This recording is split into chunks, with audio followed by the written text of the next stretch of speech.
Friends, welcome back to my channel. तो friends, जैसा कि मैंने अपनी कल की वीडियो में बताया था कि एचएसजी टेस्ट करवाने के बाद मुझे मेरी दोनों ट्यूब ब्लॉक होने का पता चल गया था कि मेरी दोनों ट्यूब ब्लॉक हैं और ट्यूब ब्लॉक होने पर कभी भी प्रेगनेंसी नहीं हो सकती है। तो प्रेगनेंसी के लिए हमें पहले ट्यूब को खोलना होता है और ट्यूब को खोलने का क्या ट्रीटमेंट होता है वो मैं बताऊँगी आज। तो हम गए थे जिंदल हॉस्पिटल में, 2017 की बात है। और जिंदल हॉस्पिटल के बारे में मुझे बताया था मेरे भाई ने, मेरे भाई भी डॉक्टर हैं, कि जिंदल हॉस्पिटल है आंखों वाली मूलचंद के बराबर में, मेरठ में। और वहाँ पे ये सिस्ट वगैरह जो गांठें वगैरह हो जाती है ट्यूब में नलों में, उनको मतलब खोलने के लिए ऑपरेशन भी किया जाता है, उसका ट्रीटमेंट भी किया जाता है। वहाँ के डॉक्टर हैं जो इनके एक्सपर्ट हैं। तो भाई गांठ का तो मुझे पता था कि मेरे गांठ है, लेकिन ये नहीं पता था कि ट्यूब बिल्कुल ब्लॉक हो गई हैं। तो उसके लिए मैं गई जिंदल हॉस्पिटल में, और जिंदल हॉस्पिटल में डॉक्टर सुनील जिंदल और डॉक्टर अंशु जिंदल ने मेरी मतलब एचएसजी की रिपोर्ट देख के बताया कि बेटा आपकी ट्यूब ब्लॉक है और ट्यूब खोलने के लिए आपके पास दो ऑप्शन है। या तो पहला ऑप्शन ये है कि आप 6 महीने का ट्रीटमेंट ले लो, और 6 महीने के ट्रीटमेंट में आपको एक मंथ में एक तो इंजेक्शन लगेगा 4,000 रुपये का, और बाकी दवाइयाँ चलेंगी हर मंथ। हो सकता है इसके इसी से ट्रीटमेंट से 6 महीने के बाद आपकी जो ये ट्यूब है वो ओपन हो जाए, और नहीं तो फिर लास्ट ऑप्शन होता है ऑपरेशन का। तो भाई ऑपरेशन कराने से पहले हर इंसान सोचता है कि भाई चलो अगर इसके जगह कोई और ऑप्शन है तो वो देख लेते हैं। तो मैंने भी वही किया। ऑपरेशन कराने से पहले मैंने सोचा एक बार कि भाई चलो पहले जो मैडम बता रही है ये ट्रीटमेंट लेके देख लेते हैं, हो सकता है ऑपरेशन की ज़रूरत ना पड़े। तो भाई मैंने 6 महीने तक सर के अकॉर्डिंग, मैडम के अकॉर्डिंग वही ट्रीटमेंट लिया। हर महीने मैं इलाहाबाद से आती थी ट्रेन से, मतलब क्योंकि मेरे हस्बैंड की उस टाइम पे पोस्टिंग वहीं पे थी इलाहाबाद में। और हर महीने ट्रेन से आना जाना रिजर्वेशन से वही 5-7 हज़ार रुपये का वही किराया, और 4,000 रुपये का इंजेक्शन लग जाता, बाकी 10-15 हज़ार की और दवाई। तो कुल मिला के मेरा 20-25 हज़ार रुपये खर्च हो जाता था हर महीने। 6 महीने तक मैंने ये ट्रीटमेंट कंटिन्यू रखा। और 6 महीने के बाद जब मेरा दोबारा से एचएसजी टेस्ट हुआ तो उसमें भी मेरी ट्यूब ब्लॉक ही आई, उसमें मेरी ट्यूब नहीं खुली।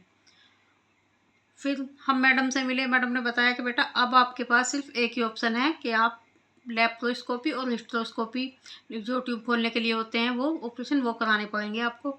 अब भाई देखो, बच्चे के लिए तो हर कोई कुछ भी करने के लिए तैयार रहता है, फिर जिसमें कि मेरी तो एक ही बेटी थी।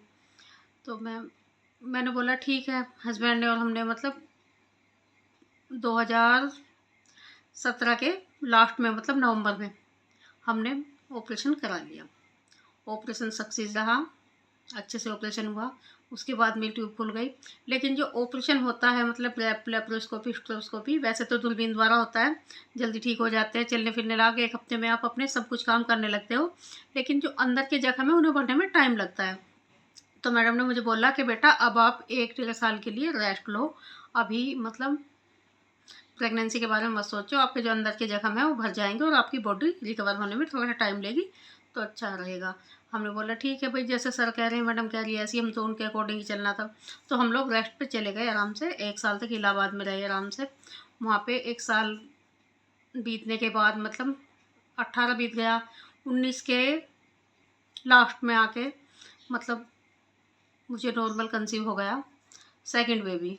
बहुत खुशी हुई मन में कि भाई चलो नॉर्मल कंसीव हो गया, ऑपरेशन तो हुआ लेकिन ट्यूब खोलने के बाद कंसीव नॉर्मल हो गया, किसी ज़्यादा ट्रीटमेंट की ज़रूरत नहीं पड़ी। तो जब मुझे दूसरा बेबी था मतलब मेरे पेट में, तो एक बात तो ये कि मेरे हस्बैंड जो हैं वो अकेले हैं, उनकी सिर्फ 5 सिस्टर हैं, कोई भाई नहीं है, वो अकेले भाई हैं। और दूसरा मेरी भी पहले से एक बेटी थी। तो कुछ लोगों ने मुझे वे बोला कि आपके हस्बैंड भी अकेले हैं और आपकी भी एक पहले से बेटी है, तो आप ऐसा करो, कहीं आपको ऐसा ना हो कि दूसरी भी बेटी हो जाए, और तो आप ऐसा करो कि चेकअप वगैरह करा लो, अल्ट्रासाउंड वगैरह।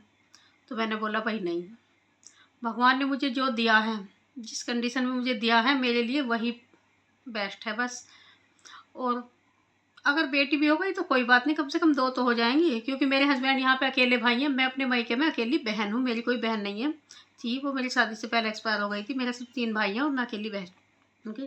तो आप सब भी लेडीज़ जानती होंगी कि एक लेडीज़ अपनी बहन के साथ जो बातें शेयर कर सकती है ना, वो ना तो अपनी माँ के साथ कर सकती है, ना अपनी भाभी के साथ कर सकती है, ना किसी फ्रेंड के साथ कर सकती है।